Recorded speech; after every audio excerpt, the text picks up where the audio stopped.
কেউ বলে তিনি ফিনিশড, কেউ বলে বয়স তাকে থামিয়ে দিয়েছে, কিন্তু লিওনেল মেসি যখনই মাঠে নামেন রেকর্ড বুক তখন নতুন করে লিখতে হয়।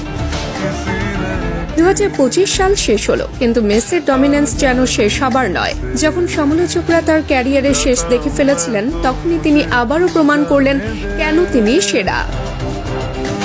2025 সালে ক্লাব এবং জাতীয় দলের জার্সি গায়ে বিশ্বের সর্বোচ্চ অ্যাসিস্ট প্রোভাইডার হিসেবে নিজেকে অনন্য উচ্চতায় নিয়ে গেছেন আর্জেন্টাইন সুপারস্টার লিওনেল মেসি।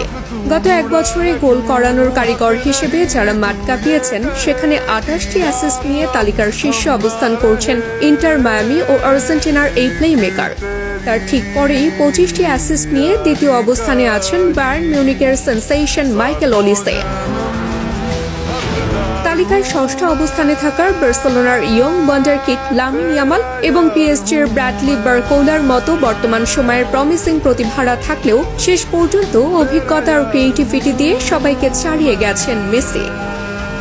38 বছর বয়সে এসে একজন ফুটবলারের গতি কমে যাওয়াটাই স্বাভাবিক, কিন্তু মেসির শক্তি তার গতি নয়, বরং তার গেম ভিশন। 2025 সালে তার 28টি অ্যাসিস্টের দিকে তাকালে দেখা